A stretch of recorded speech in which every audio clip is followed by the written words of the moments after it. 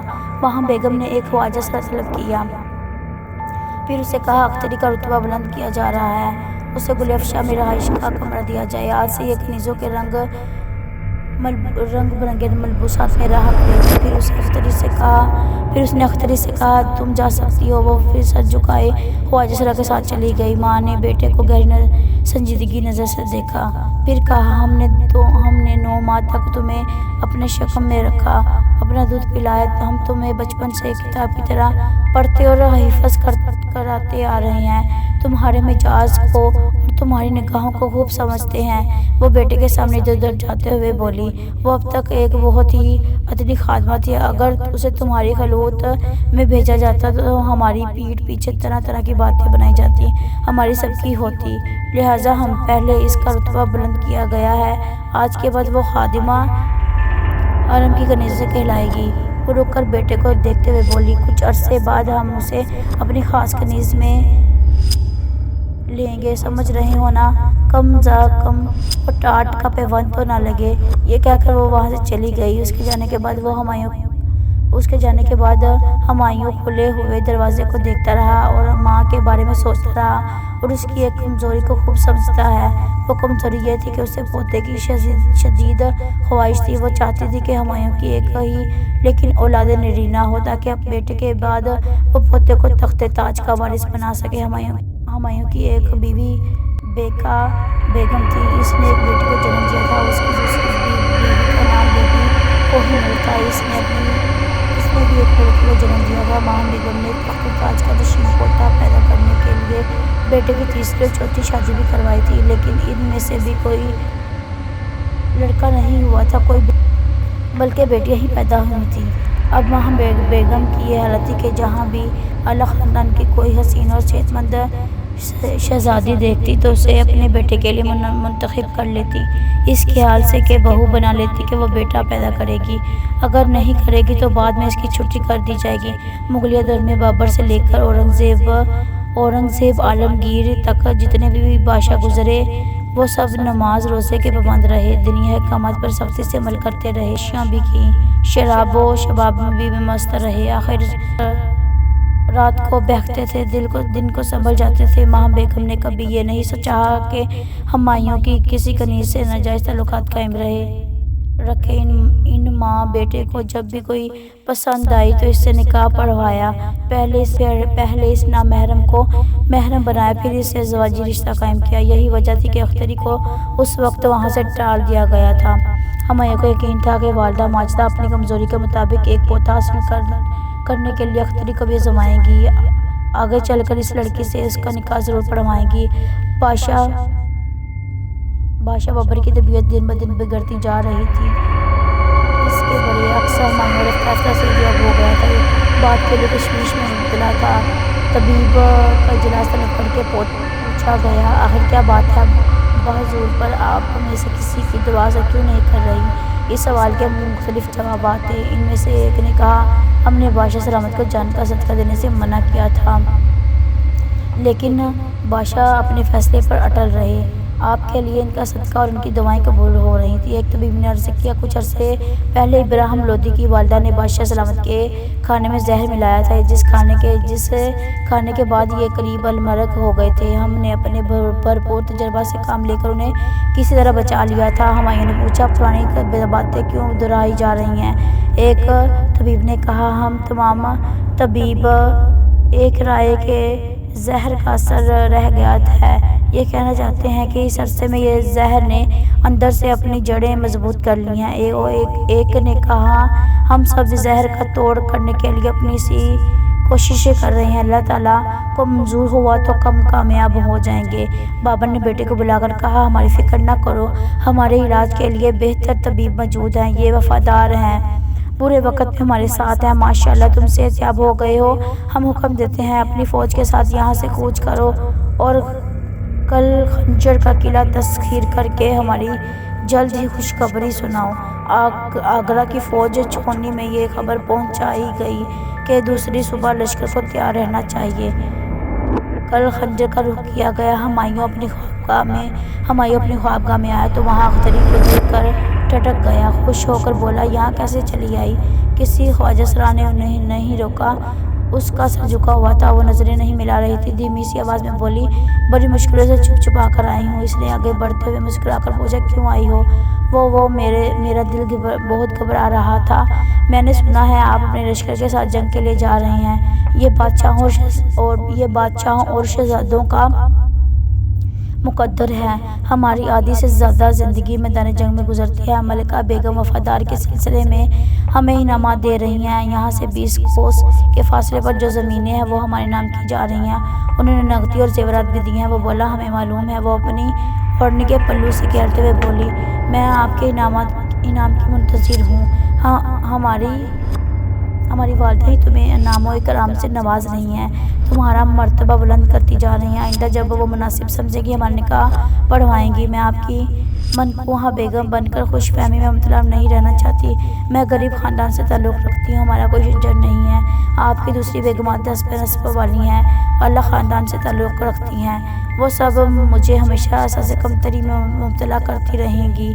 ہماری ایک پوتے کے لیے تڑپ ہے۔ اگر شادی کے بعد تم نے بیٹے کو جنم دیا تو سمجھو تمام بیگمات سے برتر رہو گی، تمہارے آگے سب ہی کمتر ہو جائیں گی۔ وہ انکار میں سر ہلا کر بولی۔ I hope you like this video. Please like, share and subscribe to my channel and don't forget to press bell icon.